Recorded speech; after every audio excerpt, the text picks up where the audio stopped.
Hello welcome to academies guys. जैसा आपको पता है कि एमसीक्यू बेस्ड आपका पूरा पेपर हो चुका है। तो गाइस जो अब हम चैप्टर नंबर 4 में जो पढ़ने वाले हैं वो अपने एमसीक्यू क्वेश्चंस के अकॉर्डिंग पढ़ने वाले हैं। गाइस जैसा आपको पता है कि भाई जो आपका पेपर है उसमें मल्टीपल चॉइस क्वेश्चन आएंगे। तो गाइस अब हमको अपने पढ़ने का जो तरीका है उसको क्या चेंज करना होगा और गाइस उस तरीके के अकॉर्डिंग आपको क्या मेहनत करनी पड़ेगी। गाइस जैसा आपको पता है कि चैप्टर 4 में आपको मैंने काफ़ी लेक्चर्स प्रोवाइड कर दिए हैं। अब गाइस उन लेक्चर्स के बाद जितने भी अब आपके लिए वीडियो आएंगे तो सभी के सभी वीडियो में पढ़ने का बिल्कुल नया तरीका आपको मिलेगा और इस नए तरीके में हम आपको बताएंगे कि भाई जो आपके जो भी टॉपिक्स हैं, कोई भी आपका डेरिवेशन है उसमें आपको क्या करना है क्या नहीं करना है और आपके एमसीक्यू के अकॉर्डिंग आपको कम मेहनत करके भी अच्छा रिजल्ट मिल सकता है। तो गाइस इस वीडियो के पूरे एंडिंग तक आप बने रहिए, मैं आपको सारी की सारी चीज़ें डिस्कस करने वाला हूँ। तो गाइस सबसे पहले हम बात कर लेते हैं रिफ्रैक्शन थ्रू ग्लास ब्लॉक। एक कोई ग्लास ब्लॉक है तो उसके थ्रू रिफ्रैक्शन कैसे होता है। तो गाइस बेसिकली देखिए हमको क्या करना है, हमको डायग्राम पढ़ना है और जो भी इसके इंपॉर्टेंट पॉइंट्स हैं उनको देखना है और उसके अलावा और कुछ भी पढ़ने की हमको आवश्यकता नहीं है। तो गाइस देखिए सबसे पहले हम बात करते हैं, जैसे ये हमारा क्या है, ये हमारा एक ग्लास ब्लॉक, ये आप देख सकते हैं ये क्या है, आपका एक ग्लास ब्लॉक है। अब इस ग्लास ब्लॉक में आप क्या करोगे, ऑब्वियस सी बात है कि ग्लास ब्लॉक रखा है तो आपकी जो इंसिडेंट रे होगी वो इस पे आके क्या इंसिडेंट करेगी। जैसे ये आपका ग्लास ब्लॉक है तो इंसिडेंट रे ऐसे आएगी, इस पे इंसिडेंट करेगी। इंसिडेंट करने के बाद क्या होगा, ऑब्वियस सी बात है कि इससे पास होगी। तो आप देख सकते हैं कि भाई इंसिडेंट रे क्या है, इस पॉइंट पे क्या इंसिडेंट कर रही है। इस पॉइंट पे इंसिडेंट होने का हम क्या करेंगे, अरे नॉर्मल बनाएंगे। तो ये नॉर्मल बना दिया आपका। अब नॉर्मल से ये क्या करेंगे, रिफ्रैक्ट करेगी। तो ये हमने क्या कर दिया, रिफ्रैक्ट करा दिया, इस रे को देखिए रिफ्रैक्ट करा दिया। अब रिफ्रैक्ट होने के बाद ये क्या करेगी, फिर ग्लास से फिर एयर में जाएगी। जब ये रे ग्लास से एयर में जाएगी तो फिर क्या होगी, अपने नॉर्मल से क्या हो जाएगी, दूर हो जाएगी, अवे हो जाएगा। तो देखिए नॉर्मल से क्या कर दिया हमने, अवे कर दिया। आपको पता है कि भाई जब रेयर से डेंसर में आएगी तो भाई नॉर्मल के टुवर्ड्स बेंड हो जाएगी। तो देखिए यहाँ पर क्या रे, ये जो आपका नॉर्मल था इसके टुवर्ड्स क्या बेंड हो गई। लेकिन जब आपकी डेंसर से रेयर में गई तो नॉर्मल से क्या हो गया, अवे हो गया। तो ये रे क्या उधर चली गई। अब गाइस ये तो आपको डायग्राम काफी अच्छे से समझ में आ गया होगा। अब गाइस आपको पता है कि भाई इंसिडेंस एंगल होता है, इमर्जेंट एंगल होता है। तो देखिए कौन सा इंसिडेंस एंगल है, कौन सा इमर्जेंट एंगल, इसको बहुत अच्छे से आप समझिए। देखिए इस पॉइंट को देखिए, ये जो आपका नॉर्मल से एंगल आई है, ये जो आपका एंगल है नॉर्मल से एंगल आई, ये आपका क्या है, इंसिडेंस एंगल है। इसको आप क्या बोलते हो, एंगल ऑफ इंसिडेंस भी बोलते हो। ध्यान से सुन लीजिए, इंसिडेंट एंगल या फिर एंगल ऑफ इंसिडेंस, दोनों आप नाम बोल सकते हो। सिमिलरली ये जो आपका ई है, ये क्या है, इमर्जेंट एंगल या फिर एंगल ऑफ इमरजेंस, दोनों नाम आप क्या बोल सकते हो। तो ये आपका एंगल आपको ध्यान रखना, ये आई है और ये आपका क्या है, ई है। जो आपका यहाँ पे लिखा हुआ है आई आर मतलब इंसिडेंट रे, आई आर मतलब इंसिडेंट रे, आर आर मतलब रिफ्रैक्टेड रे और आपका ई आर मतलब इमरजेंट रे। तो गाइस यहाँ पे कुछ टर्म्स आपके लिए मैंने नोट करके रखे हैं जो आपको समझना इंपॉर्टेंट है। जैसे आई आर क्या है, इंसिडेंट रे, जो मैंने आपको डायग्राम में बताया। आर आर क्या, रिफ्रैक्टेड रे। आपका नेक्स्ट है ई आर, ई आर क्या है, इमरजेंट रे। फिर नेक्स्ट है आपका आई आर। अब देखिए आई आर क्या है, देखिए यहाँ पे आप देख रहे हैं कि आई आर लिखा है, फिर दो लाइन बनी है, फिर ई आर लिखा है। इसका मतलब है कि I R parallel to emergent ray. I R मतलब incident ray is parallel to emergent ray, मतलब जो इंसिडेंट रे है और जो इमरजेंट रे है ये आपस में आपकी क्या होंगी, पैरेलल होंगी। मतलब ग्लास स्लैब से जब भी रिफ्रैक्शन होगा तो इंपॉर्टेंट पॉइंट क्या है, इंपॉर्टेंट पॉइंट ये है कि जो आपकी इमरजेंट रे है और जो आपकी रिफ्रैक्टेड रे है ये दोनों आपस में क्या होंगी, पैरेलल होंगी। क्या होंगी, आपस में पैरेलल होंगी। तो इस पॉइंट को आप बहुत अच्छे से समझ लीजिए कि आपकी इंसिडेंट रे और आपकी जो इमरजेंट रे है ये आपस में आपकी क्या होने वाली हैं, पैरेलल होने वाली हैं। अब ये आप डायग्राम में भी देख सकते हैं। आप देखिए डायग्राम में देखिए, ये आपकी इंसिडेंट रे है, ये आपकी इंसिडेंट रे है। ये देखिए एक्चुअल में अगर ये आपकी सीधी जाती, देखिए ध्यान से, अगर ये रे आपकी ऐसे सीधी जाती, देखिए इस तरीके से सीधी जाती तो ये जा रही होती है आपकी, और ये आपकी क्या इमरजेंट रे है। तो आप देख सकते हैं कि भाई जो इमरजेंट रे है और जो इंसिडेंट रे है ये आपस में क्या पैरेलल है। तो आप ध्यान रखेंगे कि इंसिडेंट रे और जो आपकी इमरजेंट रे है ये आपस में आपकी क्या होने वाली हैं, पैरेलल होने वाली हैं। ये पॉइंट आप बहुत अच्छे समझ लीजिए। अब गाइस इसके बाद जो नेक्स्ट पॉइंट यहां पर मेंशन है वो आपका लेटरल डिस्प्लेसमेंट। क्या लिखा हुआ है, लेटरल डिस्प्लेसमेंट। तो देखिए ध्यान ये रखना है आपको, जो आपका इंसिडेंट रे और जो आपके इमरजेंट रे है इन लोगों के बीच का जो डिस्टेंस होता है इसको आप बोलते हैं एक्स। जो आपका इंसिडेंट रे है और जो आपका इमरजेंट रे इनके बीच का जो डिस्टेंस इसको आप बोलते हो एक्स, और इसी एक्स को आप कहते हो लेटरल डिस्प्लेसमेंट। क्या बोलते हो, लेटरल डिस्प्लेसमेंट। तो गाइस जो ये आपका लेटरल डिस्प्लेसमेंट है इसको आप रिप्रेजेंट करते हो एक्स से, और ये आपका डायग्राम में रिप्रेजेंट किया गया है। तो गाइस आपको बेसिकली डायग्राम समझना है और जो इसके कुछ टर्म्स है वो समझना है। अब गाइस जाओगा क्वेश्चन एग्जाम में पूछा जाएगा तो देखिए इनसे रिलेटेड हो जाएगा, क्या आईआर इमर्जेंट रे के पैरेलल होता है या नहीं, मतलब इंसिडेंट रे इमर्जेंट रे के पैरेलल है या नहीं। फिर नेक्स्ट क्वेश्चन आपका हो सकता है कि जो लेटरल डिस्प्लेसमेंट है वो आप डायग्राम में रिप्रेजेंट कीजिए। तो आपको ध्यान रखना है कि जो इंसिडेंट रे होगा और जो इमर्जेंट रे है ये आपस में पैरेलल है, और इनके बीच का जो डिस्टेंस है वो आप एक्स से रिप्रेजेंट करेंगे, और इसी को आप क्या बोलेंगे, लेटरल डिस्प्लेसमेंट। अब गाइस इसके बाद कुछ आपके फैक्टर्स आ जाएंगे कि भाई जो लेटरल डिस्प्लेसमेंट है वो किन फैक्टर्स पे डिपेंड करता है। क्या क्वेश्चन आएगा आपका कि जो लेटरल डिस्प्लेसमेंट है वो किन फैक्टर्स पर डिपेंड करता है। तो देखिए 4 आपके फैक्टर्स हैं जिन पर आपका लेटरल डिस्प्लेसमेंट डिपेंड करता है। फर्स्ट फैक्टर है आपका थिकनेस ऑफ द ब्लॉक। जो ये आपका ब्लॉक दिया गया है, ये जो आपका ब्लॉक दिया गया है, अगर हम इसकी थिकनेस टी मान लें, अगर इसकी हम थिकनेस टी मान लें तो इस ब्लॉक की थिकनेस पे डिपेंड करेगा क्या, आपका लेटरल डिस्प्लेसमेंट। फिर नेक्स्ट जो आपका पॉइंट है वो है आपका आई क्या, एंगल ऑफ इंसिडेंस पर भी ये आपका डिपेंड करता है लेटरल डिस्प्लेसमेंट। फिर नेक्स्ट है आपका R I of the block, मतलब refractive index of the block पर भी क्या ये डिपेंड करता है। फिर नेक्स्ट है वेवलेंथ, और वेवलेंथ पर भी क्या है डिपेंड करता है। अब गाइस यहाँ पे बात आती है कि भाई कैसे डिपेंड करता है, मतलब वेवलेंथ पर कैसे डिपेंड करेगा, इंसिडेंस एंगल पर कैसे डिपेंड करेगा, ये जितने भी आपके फैक्टर्स हैं इन पर कैसे डिपेंडेंसी होगी, ये चीज़ आपको समझना है। देखिए मैं आपको कम शब्दों में सारी जानकारी देखिए देता हूँ, बहुत अच्छे से समझिएगा। देखिए ये जो आपके शुरुआत के 3 फैक्टर हैं, थिकनेस ऑफ द ब्लॉक, इसको देखिए ध्यान से, एंगल ऑफ इंसिडेंस, और ये आपका refractive index of the block.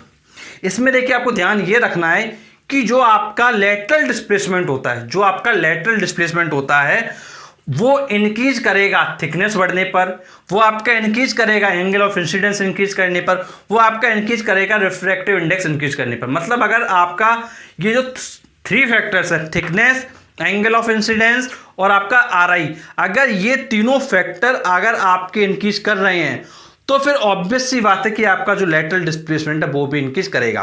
तो इनकी जो डिपेंडेंसी है वो आपकी अलग अलग होती है। तो ध्यान रखेंगे, अगर थिकनेस अगर आप ब्लॉक की बढ़ाओगे, अगर आप ब्लॉक की थिकनेस बढ़ाओगे तो लेटरल डिस्प्लेसमेंट भी क्या करेगा, इंक्रीज करेगा। अगर आप एंगल ऑफ इंसिडेंस इंक्रीज करोगे तो लेटरल डिस्प्लेसमेंट भी इंक्रीज करेगा। अगर आप रिफ्रैक्टिव इंडेक्स इंक्रीज करोगे तो लेटरल डिस्प्लेसमेंट इंक्रीज करेगा।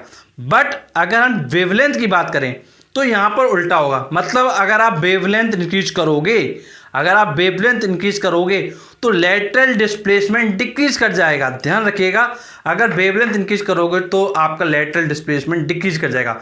मतलब एक तरीके से हम सिंपल शब्द में ये भी कह सकते हैं कि भाई यहाँ पर जो रिलेशन हो रहा है वो सेम हो रहा है। सेम से मतलब अगर फर्स्ट 3 क्वांटिटी को देखें तो एज अ प्रोपोर्शनल रिलेशन हो रहा है, और अगर आप वेवलेंथ के फॉर्म में देखें एज अ इनवर्सली प्रोपोर्शनल क्या आपका रिलेशन हो रहा है। तो गाइस ये चीज आप ध्यान रखेंगे। गाइस आपको केवल क्या करना है, डायग्राम समझना है, जो भी स्टेटेड पॉइंट्स है वो समझने हैं, और बस इन्हीं पॉइंट की बेसिस पर जो आपके एमसीक्यू क्वेश्चन होंगे वो सारे के सारे क्लियर हो जाएंगे। गाइस आपके लिए एमसीक्यू क्वेश्चन की प्लेलिस्ट आ चुकी है, एमसीक्यू क्वेश्चन आईसीएसई क्लास 10। इस प्लेलिस्ट में जाकर आप सारे चैप्टर्स के एमसीक्यू देखिए और सभी चैप्टर के एमसीक्यू आपके लिए डाल दिए गए हैं। और गाइस कोई प्रॉब्लम है तो आप नीचे कमेंट बॉक्स में पूछिएगा। अब गाइस इसके बाद हम कुछ और टॉपिक्स भी देखेंगे कि भाई और टॉपिक्स कौन कौन से जिनसे आपके एमसीक्यू क्वेश्चन बन सकते हैं। तो गाइस अभी आप पूरे वीडियो के साथ बने रहिए।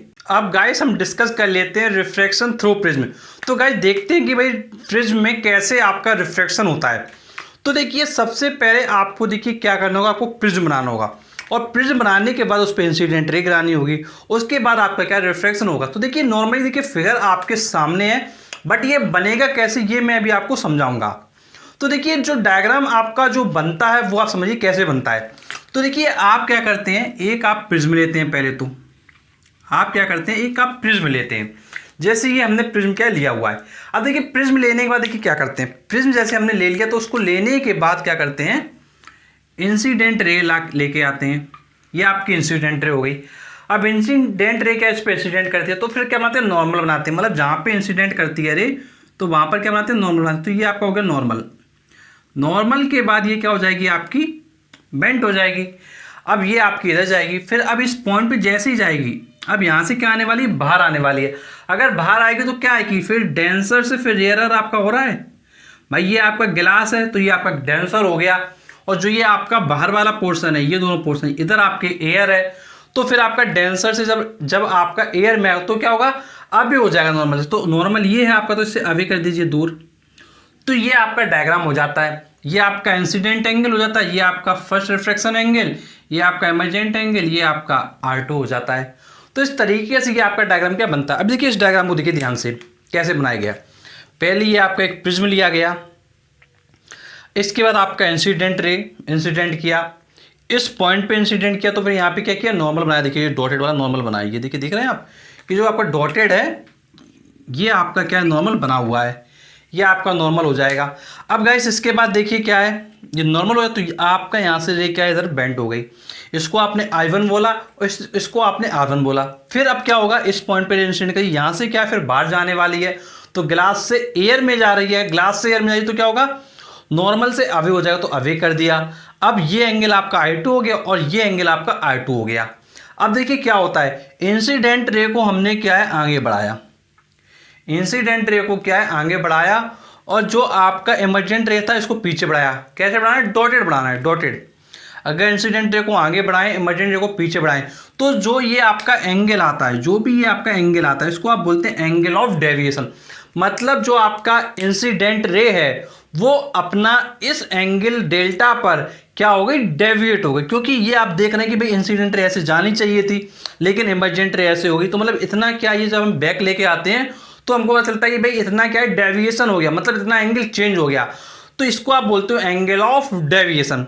तो गाइस ये आपका डायग्राम बिल्कुल क्लियर हो जाता है, और आपको पता है कि भाई ये जो IR है इंसिडेंट रे को रिप्रेजेंट कर रहा है, ER आपका इमर्जेंट रे को रिप्रेजेंट कर रहा है, और गाइस जो आपका ये जो एंगल A होता है ये आपके प्रिज्म एंगल को क्या रिप्रेजेंट करता है। तो गाइस यदि आपको डायग्राम क्लियर है तो इसके बाद आपको कुछ पॉइंट्स देखने हैं और कुछ भी आपको करने की बिल्कुल जरूरत नहीं है। गाइस डेरिवेशन कोई नीड नहीं है, बिकॉज आपका पेपर क्या है, MCQ बेस्ड है। तो कौन कौन से पॉइंट्स जो आपको क्या है MCQ पेपर के बेसिस पर क्या है कवर करने वो समझिए।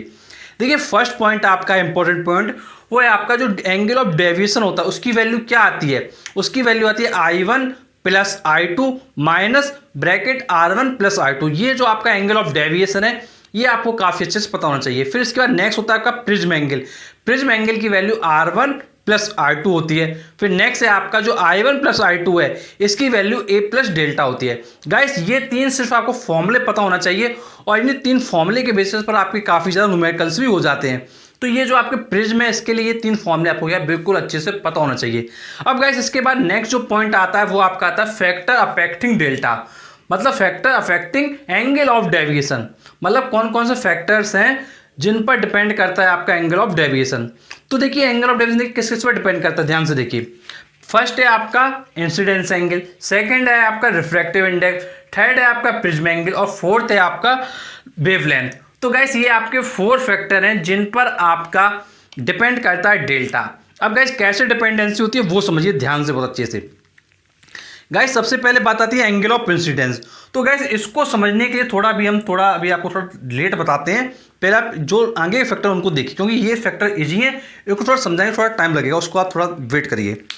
देखिए पहले आपका आता है म्यू, जिसको आप कहते हो रिफ्रैक्टिव इंडेक्स, मतलब रिफ्रैक्टिव इंडेक्स पे कैसे डिपेंडेंसी होती है। तो गाइस आपको ध्यान रखना है कि अगर रिफ्रैक्टिव इंडेक्स की वैल्यू इंक्रीज करेगी तो आपका एंगल ऑफ डेविएशन भी क्या करेगा, आपका इंक्रीज करेगा। मतलब रिफ्रैक्टिव इंडेक्स इंक्रीज करेगा तो एंगल ऑफ डेविएशन भी इंक्रीज करेगा। सिमिलरली जो थर्ड पॉइंट है वो आपका प्रिज्म एंगल, इसी तरीके से अगर प्रिज्म एंगल इंक्रीज करेगा तो एंगल ऑफ डेविएशन भी आपका इंक्रीज करेगा। और जो आपका लास्ट पॉइंट है वेवलेंथ, तो गाइस वेवलेंथ में उल्टा होता है, अगर वेवलेंथ इंक्रीज करेगा तो एंगल ऑफ डेविएशन क्या डिक्रीज कर जाएगा। तो गाइस ये जो पॉइंट है इनको आपको काफी अच्छे से क्या लर्न करना है। अब गाइस इसके बाद जो नेक्स्ट बात है वो है आपकी जो फैक्टर जो आपका आई है उस पर कैसे डिपेंडेंसी होती है। तो गाइस उसके लिए आपको एक डायग्राम क्या समझना पड़ेगा और उसकी बेसिस पर आप समझ पाएंगे भाई कैसे चीजें वेरी करती हैं। तो इसके लिए देखिए आपको क्या करना है, आपको एक डायग्राम समझना है। तो इसके लिए हम इसको इरेज कर देते हैं, फिर आपको समझाते हैं कि भाई डायग्राम कैसे और क्या बनेगा, और उसकी बेसिस पर आप क्या है अपने क्वेश्चंस को क्या है कर सकते हैं। तो गाइस देखिए बात है यहाँ पर आपका जो डेल्टा है वो आई पर कैसे डिपेंड कर रहा है। तो देखिए आपको क्या करना पड़ेगा, आपको आई वर्सेस डेल्टा कर्व क्या बनाना पड़ेगा, आई वर्सेस डेल्टा कर्व आपको क्या बनाना पड़ेगा।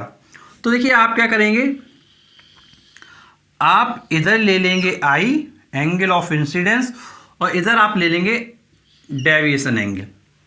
इधर क्या ले लेंगे आप एंगल ऑफ डेविएशन, और इधर आप ले लेंगे एंगल ऑफ इंसिडेंस। अब देखिए जो वेरिएशन जाता है वो इस तरीके से जाता है। अब यहाँ पर देखिए क्या हो रहा है, यहाँ पर आपको दिखाई दे रहा है ये आपका क्या मिनिमम पॉइंट है, ये क्या है आपका मिनिमम पॉइंट है।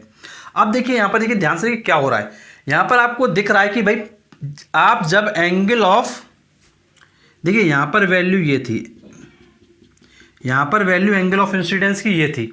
अब आप यहाँ से यहाँ जा रहे हो तो एंगल ऑफ इंसिडेंस आप क्या कर रहे हो, इंक्रीज कर रहे हो। क्या कर रहे हो, एंगल ऑफ इंसिडेंस आप इंक्रीज कर रहे हो। लेकिन आप देख रहे हैं कि भाई डेविएशन एंगल इस पॉइंट पर ये वैल्यू थी, बट इस पॉइंट पर ये जो वैल्यू है वो क्या होगी, डिक्रीज होगी। मतलब क्या हो रहा है, एंगल ऑफ इंसिडेंस इंक्रीज करने पर पहले एंगल ऑफ डेविएशन क्या करता है, डिक्रीज करता है। मतलब एंगल ऑफ इंसिडेंस यहाँ से यहाँ आया, मतलब ये आपका क्या किया, ये आपका किया इंक्रीज, क्या किया, ये आपका इंक्रीज किया। लेकिन इसके इंक्रीज होने की वजह से यहाँ पर क्या हो गया, एंगल ऑफ डेविएशन में यहाँ पे आपका डिक्रीज हो गया। क्या हो गया आपका, डिक्रीज हो गया।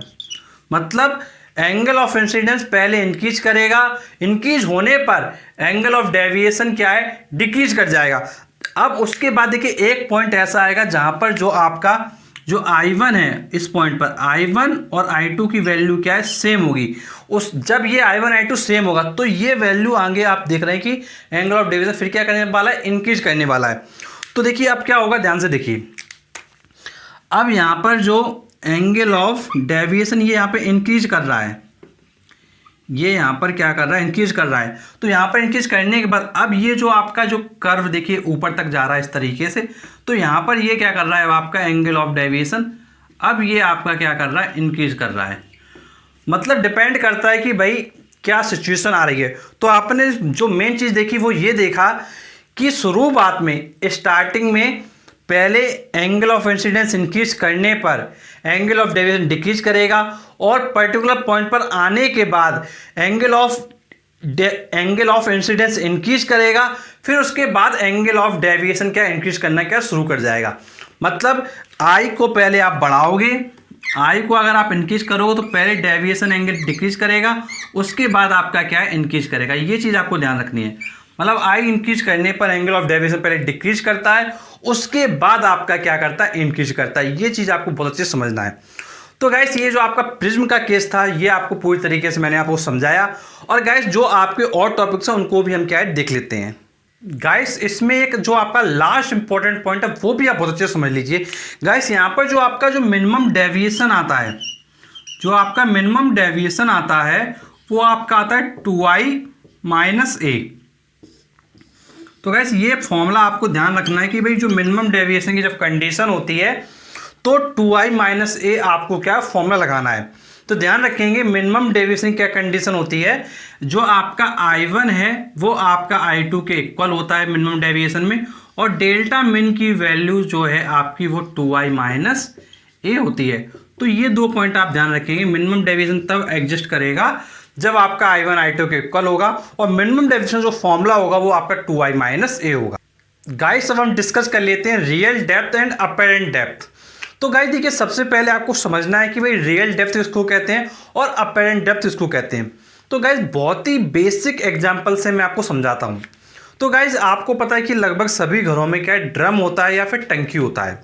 अब मान लीजिए उसमें हमारा एक जो मग्गा है या फिर एक गिलास है वो अगर गिर जाता है, तो गाइस जब आप देखेंगे कि भाई जो ड्रम के अंदर जो आपका मग्गा या फिर गिलास गिर गया है, और जब आप उसको ऐसे ऊपर से देखेंगे, जब आप उसको बिल्कुल जस्ट ऊपर से देखेंगे, तो इसका मतलब होता है कि भाई जो रे ऑफ लाइट है वो डायरेक्टली आपकी आई में क्या आ रही है। और गाइस जब जैसे मान लीजिए ड्रम इधर रखा हुआ है और हम इधर से देख रहे हैं, तो गाइस नीचे जो ऑब्जेक्ट दिखाई देगा वो हमको थोड़ा पास दिखाई देता है। लेकिन जब हम उसके अंदर हाथ डालते हैं तो हमको पता चलता है कि भाई जो ऑब्जेक्ट है वो क्या है, काफ़ी अंदर है, मतलब वो और गहराई पे। लेकिन हमको वो लगता है कि भाई जैसे कि जो ऑब्जेक्ट है वो ऊपर की तरफ है। तो गाइस हम देखते हैं कि भाई जब ड्रम के अंदर कोई मग्गा गिर जाता है, जब हम उसको उठाने का प्रयास करते हैं तो हमको दिखाई देता है कि भाई वो ऑब्जेक्ट वास्तव में अंदर होता है, बट हमको अपीयर होता है कि वो ऊपर की तरफ है, लेकिन ऐसा बिल्कुल नहीं होता है। तो गाइस इसी जो पोजीशन है एक्चुअल में जो हमको दिख रहा है, जो हमको हमारी आई देख रही है, वो क्यों हो रहा है? वो हो रहा है सिर्फ रिफ्रैक्शन की वजह से। और गाइस जो हमको दिख रहा है बाहर की तरफ से वो है आपका अपेरेंट डेप्थ, बट जब हम अंदर हाथ डालते हैं और चेक करते हैं कि भाई मग्गा कहाँ पर है, तो वो एक्चुअल में होता है आपका रियल डेप्थ। मतलब जो एक्चुअल में है वो आपका रियल है, और अपेरेंट मतलब होता है जिसका आपको आभास हो रहा है, जो आपको इमेजिन हो रहा है, मतलब जो आपको इमेजिन हो रहा है उसको आप बोलते हो अपेरेंट। तो गाइस ये आपको समझ में आया होगा कि भाई रियल डेप्थ क्या है और अपेरेंट डेप्थ क्या है। जैसे मैं अब आपको क्या है डायग्राम के बेसिस पे समझाऊंगा। जैसे सपोज करिए आपका ये क्या है सरफेस है, सपोज कर लीजिए ये आपका सरफेस है। अब सरफेस के जो बॉटम साइड में अगर आप नीचे की तरफ जाएं तो इधर क्या है पूरा का पूरा पानी है, और जो ऊपर की साइड में अगर आप जाते हैं तो आपका क्या है एयर है। अब गाइस ये चीज़ आप सपोज कर लीजिए। अब देखिए होगा क्या, अब आपको पता है कि भाई यहाँ पर क्या है वाटर है नीचे की तरफ। अब जैसे हम ले लेते हैं कोई ऑब्जेक्ट ओ यहाँ पर सिचुएटेड है। अब देखिए कोई ऑब्जेक्ट अगर वो यहाँ पर सिचुएटेड है और अगर कोई पर्सन वर्टिकली देखेगा, अगर कोई पर्सन वर्टिकली देखेगा, ये आप देख सकते हैं, यदि कोई भी पर्सन अगर वर्टिकली देखेगा तो देखिए क्या होगा, ध्यान से देखिए। अगर ये जो पर्सन है ये वर्टिकली देख रहा है तो जो रे ऑफ लाइट है वो डायरेक्टली क्या है सीधा चला जाएगा उसकी आई में। लेकिन अगर कोई ऑब्जेक्ट इस साइड से देखेगा, अगर आप इसको देखिए, अगर कोई ऑब्जेक्ट यहाँ से देख रहा है तो देखिए क्या होगा, यहाँ से रे ऑफ लाइट जाएगी, यहाँ से जो ये रे ऑफ लाइट है वो जाएगी।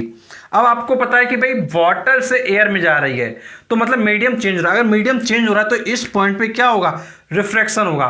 तो गाइस इस पॉइंट हम नॉर्मल बनाएंगे और रिफ्रैक्शन को रिप्रेजेंट करेंगे। आपको पता है कि भाई ये क्या है डेंसर से रेयर में जा रही है। अगर रे डेंसर से रेयर में जा रही है तो क्या होगा, ऑब्वियस सी बात है जब डेंसर से रेयर में जाएगी तो नॉर्मल से क्या हो जाएगा, अभी हो जाएगा।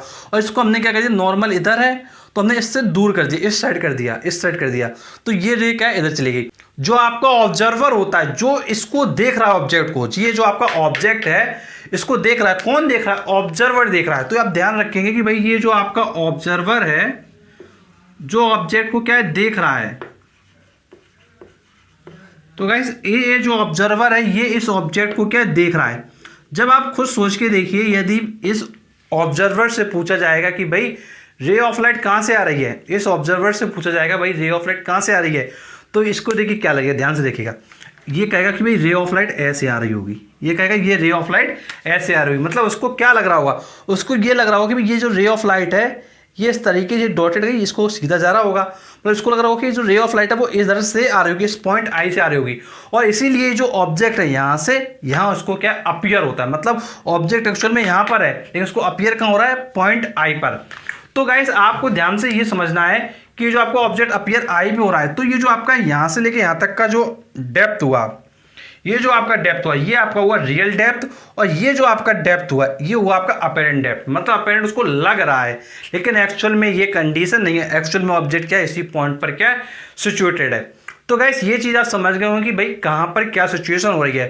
गाइस ये चीज़ आप ध्यान रखेंगे कि ये आपका ऑब्जर्वर है, और ये अगर आपको कोई भी डाउट होता है तो आप क्या कमेंट बॉक्स में पूछ सकते हैं। तो गाइस आपको अपने एमसीक्यू क्वेश्चन करने के लिए बस ये डायग्राम को अच्छे से समझना है, और डायग्राम को समझने के बाद जो आपके फॉर्मूलेस आने वाले हैं उनको देखना है। तो गाइस देखिए पहला फॉर्मूला हम देखते हैं, भाई क्या फॉर्मूला आपको ध्यान रखना है। तो गाइस फर्स्ट फॉर्मूला आपको ध्यान रखना है, apparent depth equal to real depth upon mu. क्या लिखा है, apparent depth equal to real depth upon mu. अब देखिए म्यू में ध्यान रखना है कि ए म्यू एम लिखना है। देखिए ए का मतलब है एयर, म्यू का मतलब है रिफ्रैक्टिव इंडेक्स, और एम का मतलब है मीडियम। तो ए म्यू एम ये चीज आपको क्या है काफी अच्छे से ध्यान रखना है। अब इसके बाद देखिए नेक्स्ट पॉइंट है आपका शिफ्ट का। तो देखिए जो शिफ्ट की वैल्यू होगी वो देखिए क्या होगी, शिफ्ट की वैल्यू होगी real depth minus apparent depth. अब गाइस काफी लोग सोच रहे होंगे भाई शिफ्ट क्या चीज है। तो देखिए जो आपका डिफरेंस होता है, ये जो आपका डिफरेंस आया है, मतलब जितना ऑब्जर्वर का जो शिफ्ट हो गया उसकी आई में, तो इसको आप बोलते हो शिफ्ट। तो गाइस इस पॉइंट को आप बोलोगे शिफ्ट, मतलब ये जो आपका डिस्टेंस है इसको आप बोलोगे आईओ को बोलोगे शिफ्ट।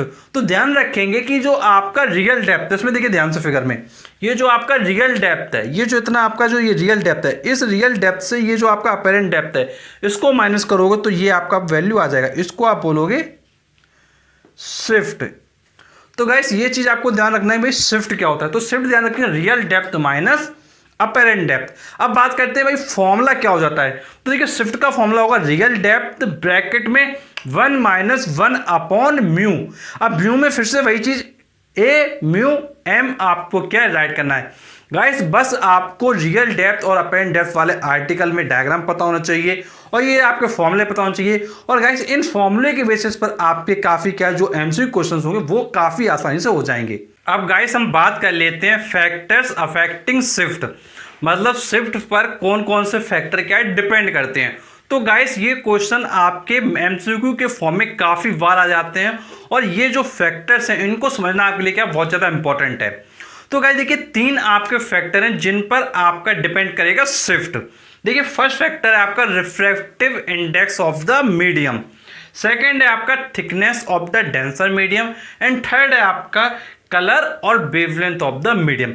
इन पर डिपेंड करेगा आपका शिफ्ट। अब गाइस बात आती है कि कैसे डिपेंड करेगा, ये इंपॉर्टेंट है आपका। तो देखिए ये पॉइंट आपको समझना है।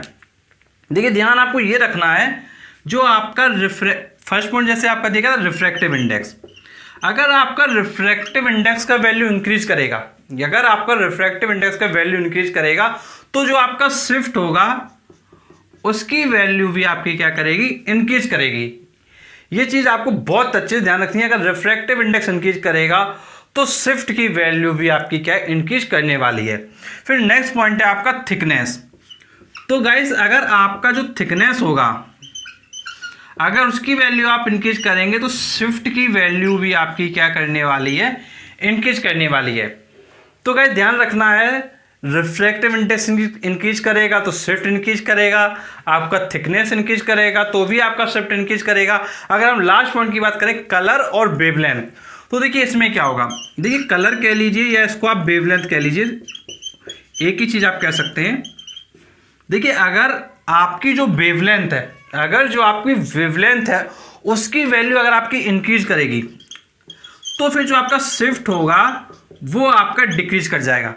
बस जो आपके अभी तक जो आपने सारे फैक्टर देखे उनमें आपने एक चीज ये कॉमन देखी होगी कि जब आपकी वेवलेंथ की बात आती है, जब वेवलेंथ इंक्रीज करता है तो जो आपके फैक्टर्स हैं वो हमेशा आपके क्या करने वाले, डिक्रीज करने वाले।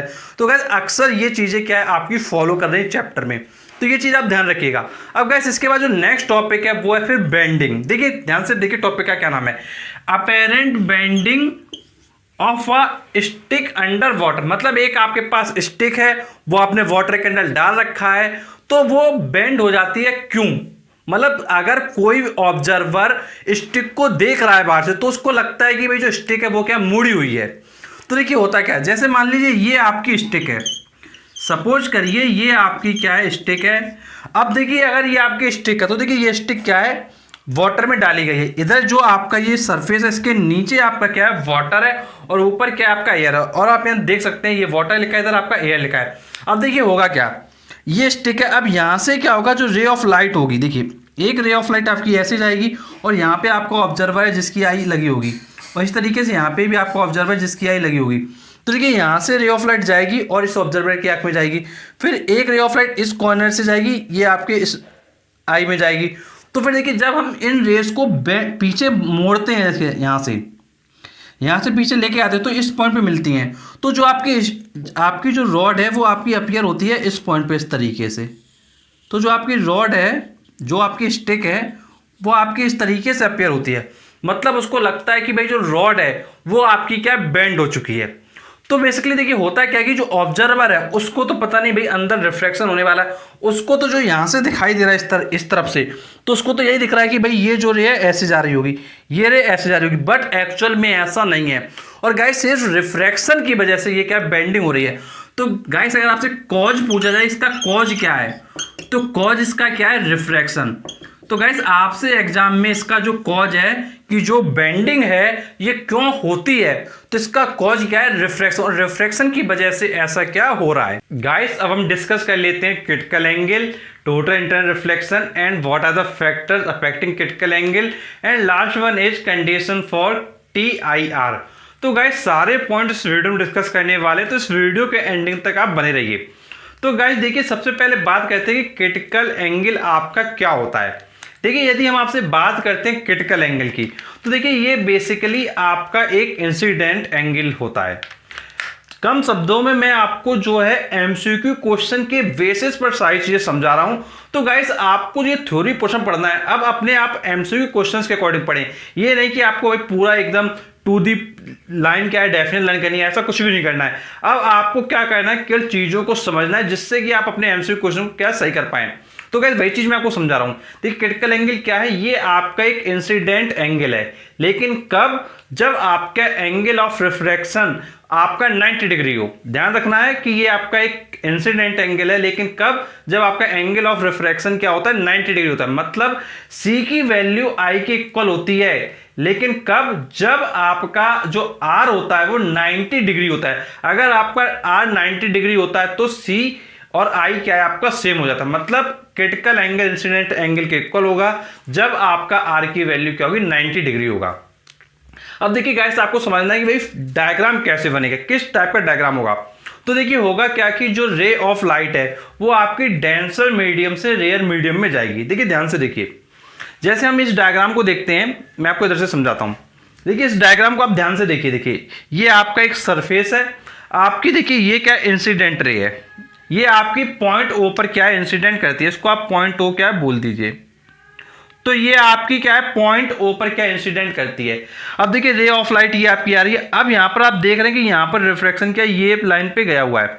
आप देख सकते हैं नॉर्मल जो रिफ्रैक्शन ये आपका इधर गया हुआ है। मतलब जो एंगल ऑफ रिफ्रैक्शन है आर की वैल्यू क्या होगी 90 डिग्री होगी। अगर आपका आर की वैल्यू 90 डिग्री हो गया, ये आर, अगर ये वैल्यू आपकी आर की वैल्यू 90 डिग्री हो गई है, तो इसका मतलब जो ये आई होगा, ये आई आपका सी के इक्वल होगा, इसलिए आपका लिखा गया है सी इक्वल टू आई। तो आपको ध्यान रखना है कि रे ऑफ लाइट ऐसे आएगी पॉइंट ओ पर, फिर इसके बाद ये क्या है, इसका एंगल जो आर है वो आपका 90 डिग्री हो जाएगा। बस ये आपका क्रिटिकल एंगल है। अब गाइस यहां पर बात आती है कि भाई क्रिटिकल एंगल के लिए क्या फैक्टर्स होते हैं, किन पर ये डिपेंड करता है। मतलब जो क्रिटिकल एंगल है वो किन किन फैक्टर डिपेंड करता है। तो गाइस यहां पर आप अपने फैक्टर्स को समझ सकते हैं कि भाई क्रिटिकल एंगल किन किन फैक्टर्स पर डिपेंड करता है। तो गाइस पहला फैक्टर है आपका वेवलेंथ, और जो आपका दूसरा फैक्टर है वो आपका टेम्परेचर। तो ध्यान रखेंगे कि भाई क्रिटिकल एंगल आपके दो फैक्टर पे डिपेंड करेगा। फर्स्ट वन इज आपका wavelength and second one is आपका टेम्परेचर। अब देखिए कैसे डिपेंडेंसी होगा ये समझेंगे आप। देखिए यदि आप वेवलेंथ की वैल्यू इंक्रीज करेंगे, यदि आप वेवलेंथ इंक्रीज करेंगे, यदि आप वेवलेंथ इंक्रीज करेंगे तो जो आपका क्रिटिकल एंगल आईसी है, जो आपका क्रिटिकल एंगल आईसी है, ये भी आपका क्या है इंक्रीज करेगा। ध्यान रखेंगे कि क्रिटिकल एंगल को दो तरीके से रिप्रेजेंट करते हैं, या तो आप सी से रिप्रेजेंट कर दें, या फिर आप क्या करें आई और नीचे की तरफ आप क्या सी लिखते हैं, या फिर आप आईसी से रिप्रेजेंट कर दें। तो ये दो तरीके हैं जहां से आप क्रिटिकल एंगल को क्या रिप्रेजेंट करते हो, सी और आईसी। ये चीज आप ध्यान रखेंगे। इसको मैं एक बार फिर से लिख देता हूं थोड़ा साफ साफ। इस तरीके से लिखा जाता है आई और ये सी नीचे।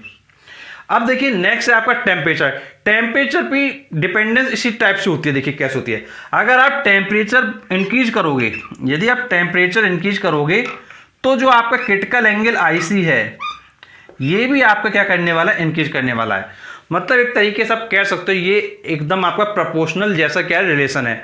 मतलब वेवलेंथ इंक्रीज करोगे तो क्रिटिकल एंगल इंक्रीज करेगा, आप टेम्परेचर इंक्रीज करोगे तो भी आपका क्रिटिकल एंगल क्या इंक्रीज करेगा।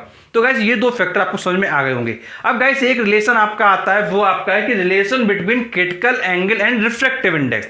Relation between critical angle and refractive index. तो गाइस जो आपका रिलेशन होता है वो आपको होता है mu equal to 1 upon sine C, mu equal to 1 upon sine C. तो गाइस ये जो आपका रिलेशन है mu equal to 1 upon sine C, इससे आपके क्या कई बार आपके क्या क्वेश्चंस आते हैं और इस फॉर्मूले के बेसिस पर आपको काफी न्यूमेरिकल्स क्या करने होंगे। तो ध्यान रखेंगे mu equal to 1 upon sine C. तो गाइस ये तो बात हो गई आपकी क्रिटिकल एंगल की, भाई क्रिटिकल एंगल क्या होता है। अब गाइस हम बात करते हैं टोटल इंटरनल रिफ्लेक्शन की। वही जो हमारा टोटल इंटरनल रिफ्लेक्शन है वो क्या होता है। देखिए पहले आप समझ लो, फिर उसके बाद आपको डायग्राम में बताता हूं। देखिए टोटल इंटरनल रिफ्लेक्शन, देखिए टोटल मतलब पूरा का पूरा, इंटरनल मतलब अंदर ही अंदर, रिफ्लेक्शन मतलब वापस आना। मतलब क्या होगा, रे ऑफ लाइट जाएंगी और फिर वो वापस क्या है दोबारा फिर से आ जाएंगी। मतलब जिस मीडियम से रे ऑफ लाइट जाने वाली हैं उसी मीडियम में रे ऑफ लाइट क्या है वापस आने वाली हैं। तो इसको आप कहते हैं टोटल इंटरनल रिफ्लेक्शन। अब देखिए कैसे आप डायग्राम बनाओगे। जैसे ये हमने एक क्या है सरफेस ले लिया, अब आप देख रहे हैं कि ऊपर मीडियम क्या है रेयरर है और नीचे मीडियम क्या है डेंसर है। मतलब रे ऑफ लाइट आप देख रहे हैं कि भाई रे ऑफ लाइट क्या है डेंसर से रेयर में जा रही है। कहां जा रही है? डेंसर से रेयर में जा रही है। रे ऑफ लाइट आपकी जो इंसिडेंट रे है, जो आपकी इंसिडेंट रे है वो आपकी डेंसर से रेयर में जा रही है। अब देखिए इस पॉइंट पे आया, इस पॉइंट पे ये रे ऑफ लाइट क्या है वापस देखिए आ गया, ये क्या है वापस आ गया, ये क्या आपका रिफ्रैक्टेड रे है। तो ये आप देख रहे हैं कि भाई ये पूरा वापस आ, मतलब ये क्या रिफ्लेक्शन हो गया। ये आप देख रहे हैं भाई ये आपका क्या हुआ रिफ्लेक्शन हो गया। अगर ये आपका रिफ्लेक्शन हो गया तो इसको आपका मतलब क्या दिख रहा है आपको, मतलब जितना रे गई थी पूरा का पूरा वापस आ गया, मतलब जितना भी रे ऑफ लाइट गया था वो पूरा पूरा वापस आ गया। और इसी को आप बोलते हो टोटल इंटरनल रिफ्लेक्शन। और गाइस इसको आप रिप्रेजेंट करते हो शॉर्ट फॉर्म में TIR, T for total, I for internal, R for reflection. तो देखिए ये तो आपका हो गया टोटल इंटरनल रिफ्लेक्शन, ये आपका डायग्राम हो गया। बस आपको ध्यान ये रखना है टोटल इंटरनल रिफ्लेक्शन में जो भी रे ऑफ लाइट जाएगा वो पूरा का पूरा वापस क्या फिर से आने वाला, और इस तरीके से डायग्राम क्या बना दोगे। अब गाइस TIR के बाद हम देख लेते हैं कि भाई TIR के लिए क्या कंडीशंस हैं। तो देखते हैं भाई conditions for total internal reflection. तो बात करते हैं कि भाई क्या कंडीशंस होती हैं। तो देखिए TIR के लिए दो कंडीशन है। देखिए पहली कंडीशन है कि जो आपकी रे ऑफ लाइट है वो आपकी डेंसर मीडियम से रेयरर मीडियम में जानी चाहिए। पहली कंडीशन क्या है, जो आपकी रे ऑफ लाइट है वो डेंसर मीडियम से रेयरर मीडियम में क्या आपकी जानी चाहिए। ये पहली कंडीशन है TIR के लिए। अब दूसरी कंडीशन देखिए क्या है, वो बहुत ध्यान से आप समझिए। देखिए जो दूसरी कंडीशन है वो आपकी ये है कि जो एंगल ऑफ इंसिडेंस है ये आपका क्रिटिकल एंगल से ग्रेटर होना चाहिए। देखिए यदि angle of incidence critical angle से ग्रेटर नहीं होगा तो फिर टोटल इंटरनल रिफ्लेक्शन नहीं होगा। देखिए वो समझिए क्यों नहीं होगा, वो चीज समझिए। देखिए आपको पता है कि भाई जब आई सी के इक्वल था, जब आपका क्रिटिकल एंगल में आई सी के इक्वल था तो आर की वैल्यू क्या 90 थी, मतलब जो रे थी वो यहां पर आ रही थी। अब हम क्या कर रहे हैं, एंगल ऑफ इंसिडेंस को क्या है बढ़ा रहे हैं। क्या कर रहे हैं, एंगल ऑफ इंसिडेंस को क्रिटिकल से ग्रेटर कर रहे हैं। तो फिर ये जो रे ऑफ लाइट इधर थी अब ये क्या अंदर की तरफ आना क्या शुरू हो जाएगी। तो इसीलिए आपका फिर TIR कब हो पाएगा, जब angle of incidence critical angle से क्या होगा ग्रेटर होगा। मतलब एंगल ऑफ इंसिडेंस यदि क्रिटिकल एंगल से ग्रेटर होगा तो फिर आपका TIR क्या है हो जाएगा। तो गाइस ये दो कंडीशन काफी पॉपुलर है और काफी बार पूछी जाती है। तो गाइस ये जो आपका चैप्टर 4 है जिसमें आपके MCQ क्वेश्चंस आए हैं, तो गाइस काफी क्वेश्चन जो आपके जो मैंने बताया है यहाँ पर इनसे काफी क्वेश्चन आपके MCQ बन जाएंगे। तो गाइस आपको देखिए क्या करना है, आपको सिर्फ क्या करना है पूरा चैप्टर अच्छे से पढ़ना है और जो आपके MCQ क्वेश्चन है उनके बेसिस पे पढ़ना है। तो गाइस आपको अपने पढ़ने का तरीका आप क्या है MCQ क्वेश्चन के बेसिस पर लगाना होगा, क्योंकि पेपर में आपके सिर्फ MCQ क्वेश्चन सेमेस्टर फर्स्ट में आने वाले हैं। तो गाइस यदि कोई आपको प्रॉब्लम है, कुछ आप पूछना चाहते हैं तो आप नीचे कमेंट बॉक्स में कमेंट करके पूछ सकते हैं। और गाइस ऐसे वीडियोस पाने के लिए आप हमारे चैनल जरूर सब्सक्राइब करें, नोटिफिकेशन मिलता है क्योंकि हम आपके लिए ऐसे लाते रहते हैं। और गाइस वीडियो एंड करने से पहले मैं आपको बताना चाहूंगा कि हमने आपके लिए चैप्टर 1, चैप्टर 2, चैप्टर 3, चैप्टर 4 आने वाले आपके चैप्टर 6, चैप्टर 7 के लिए अलग अलग प्लेलिस्ट बना रखी है जिसमें आप प्रॉपर वे में सभी वीडियोस को देखकर अपनी प्रिपरेशन पूरी फिजिक्स के लिए कर सकते हैं। और गाइस MCQ क्वेश्चन आपके चैप्टर 1, 2, 3, 4, 6, 7 इनके MCQ क्वेश्चन की प्लेलिस्ट क्या आपकी अलग बनी हुई है जिसमें आप सिर्फ MCQ क्वेश्चन देख सकते हैं। और गाइस ये क्लास आपके डिजिटल बोर्ड पर दी गई है, उन क्लासेस को आप देख सकते हैं डिजिटल बोर्ड पर MCQ क्वेश्चंस की। तो गाइस ऐसे वीडियोस आप पाते रहिए, मिलते रहिए हमारे साथ। और गाइस मिलते हैं आपसे नेक्स्ट वीडियो में, तब तक के लिए शुक्रिया।